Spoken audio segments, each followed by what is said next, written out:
Hey Sunshines, welcome back to my channel. My name is Liza Jane, and some of you may also know me as Dreadlocks.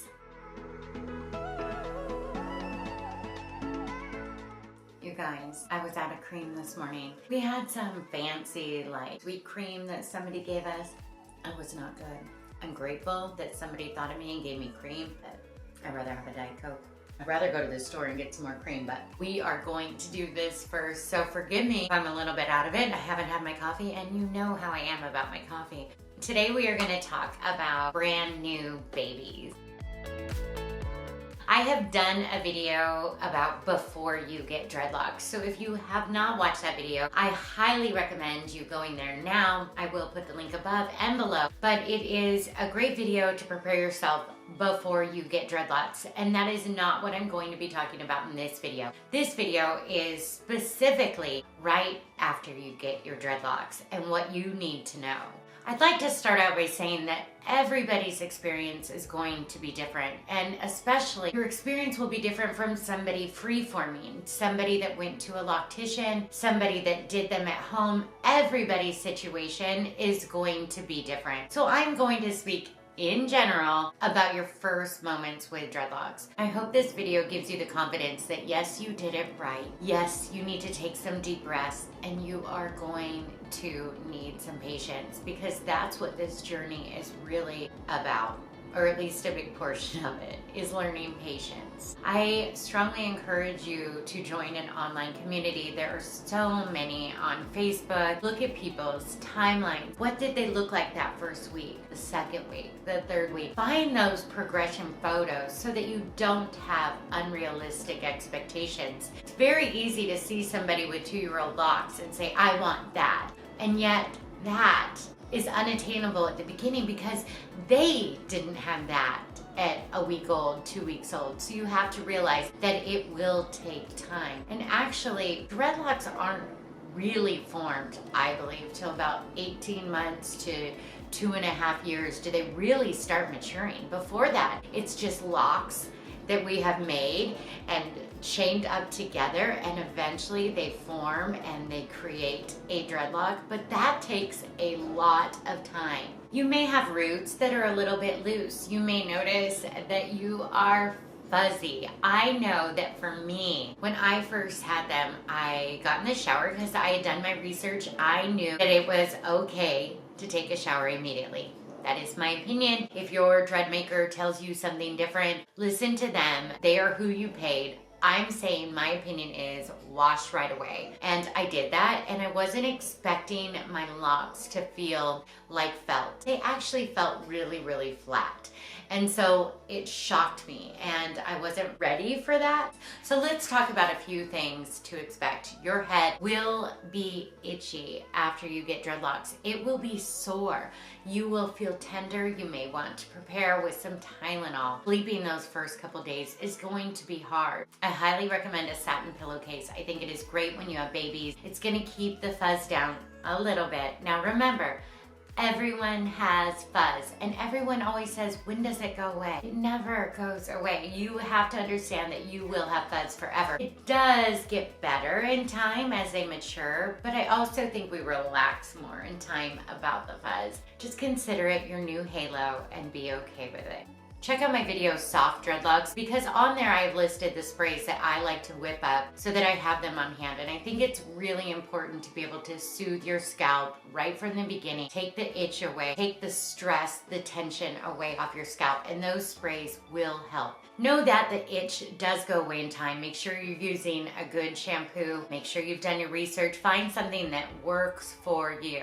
As I said, you can wash your locks as much as you want. Greasy hair will not obviously lock as fast as clean hair will. So make sure that you are washing when you want. When I started in the beginning, I washed twice a week. I loved it. Make sure afterwards you take care of your locks. I do have videos for that too, after you wash your hair. It is no different for young locks. You want to do the palm rolling. You want to do the separating. You want to spray them. You want to make sure they are dry. Now at the beginning, your locks won't take as long as mature locks. So you'll kind of wonder, what's everybody talking about? What's the big deal? It's not that bad. It gets worse. Just remember that. A lot of people ask me, when should I go back to my loctician? I think that the urge is there almost immediately because you see your roots are fuzzy, and that is so normal. They've done their job, they've done a great job. When you look in the mirror and you see all that fuzz, you want to pull it in, which you need to relax with that. If you want them to look as good as possible, that is a recommendation to go to a professional loctician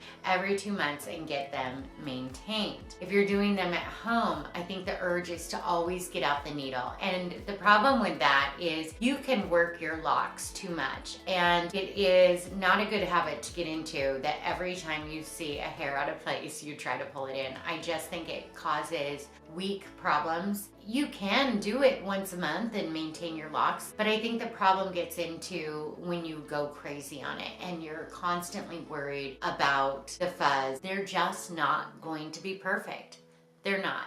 I also have a video for that. Check out the perfect dreadlocks. Spoiler alert, they don't exist. Also, don't compare your locks to other people's locks because it's different for everyone and your experience is going to be different than the next guy. Okay, so things like beads, decoration, that is always a big question that I hear a lot. When can I put beads in? You can put beads in immediately. My main thing with that though is you want to make sure they're moving often. So take out your beads every time you shower. Put them in a different spot the next time you put them back in. Make sure your hair is dry before you put your beads back in. There's little steps you can take so that you don't leave indentions from your beads. You don't want them to get stuck as your locks mature. You want your locks to be able to move. If they're tied up in embroidery thread all the time, the problem is hairs can't work and weave like they want to. You are confining them and not letting them move and breathe, if you will. So take out, and yes, I used to take out my embroidery thread every time I wash. Take it out or take it out every other time, but make sure things are getting moved. These are little steps you can take so that you're always moving forward and not holding yourself back with your locks. When can you put extensions in? You can do it yesterday.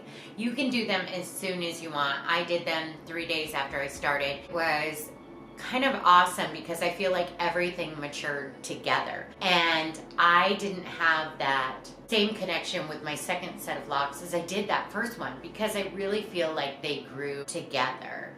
So yeah, if you want them now, get them now. Get them.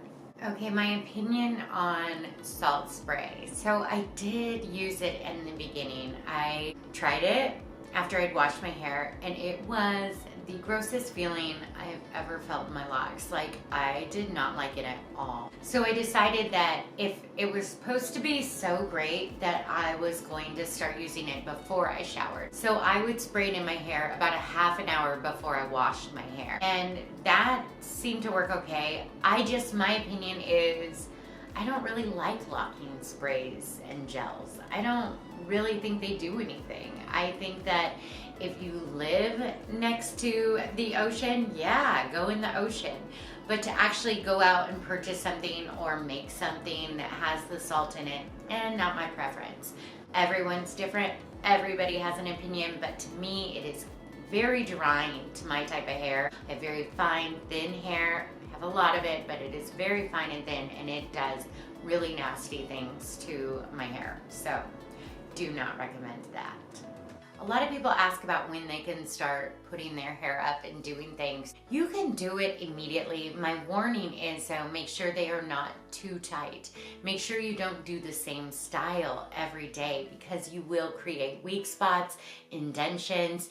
Change it up if you're gonna put it up, but always be moving it and always be doing things that are different. If you do have long locks right from the beginning and you're doing updos, beware that some of us are very sensitive to that and maybe can only handle an hour or two. We have to build up the strength in our neck, in our head, in our back to support different styles. I have never been able to gain that support. These have been on my head for a couple hours now and I'm already ready to take them down because of the tension of pulling them all up.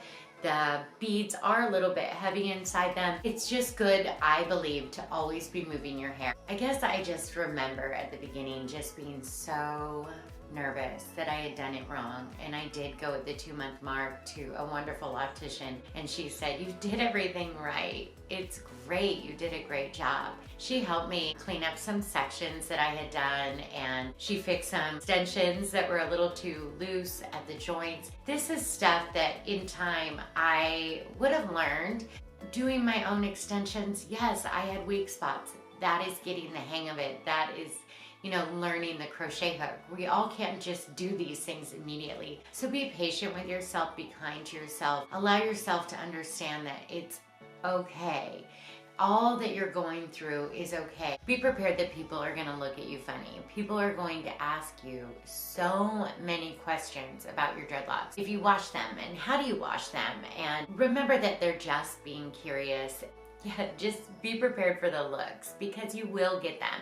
Especially, all of us with dreadlocks get them, but especially it can happen with baby locks, because they can look a little bit crazy and not what people expect of dreadlocks. Those first couple weeks might just kind of float by, and they might be a little fuzzy, and you're like, hey, I can deal with this. It comes a little bit later, like around 3 to 4 to 5 weeks, you're gonna start noticing bumps and loops and twists and turns, and this may freak you out, but they're doing what they're supposed to be doing. They are locking up, they are moving, the hairs are moving and forming and locking. Keep doing what you're supposed to be doing, the palm rolling and all that. You'll be fine. But just be aware that it does happen. Sometimes people will say to me, and they're only in their first month, and they say, I haven't had any shrinkage. Well, my friends, I didn't have any real shrinkage till about month 7, and I lost about 3 to 5 inches. It was extreme. Everybody's different. It can happen at all different times. You're going to have to be patient. You're going to have to understand this is the hardest point in your journey, I believe, is the beginning, and just relax. Don't worry so much. They are doing their thing. Thank you so much, you guys, for watching today. I hope you liked this video. I hope it helped you out. I hope that you are breathing easier. Remember, do your research. Know what you're getting into before you even start your dreadlocks. Take lots of deep breaths and know that this is all part of the journey. This is all part of the fun. Document it. Take lots of pictures. You will be so happy that you did. Start an Instagram page. Join a Facebook group. Start a YouTube. Make your journey yours and have fun with it. If you like this video, please give it a thumbs up. If you loved it, please subscribe to my channel. Hit the bell if you don't want to miss out on any future uploads. I upload every Monday and Thursday. Come say hi to me on Instagram, Liza_locks, and I will see you guys soon. I think some of the best advice I got was to forget about them. Just let them be. Don't obsess. I know that's easier said than done. But don't obsess. If you want them to be as, if you want them to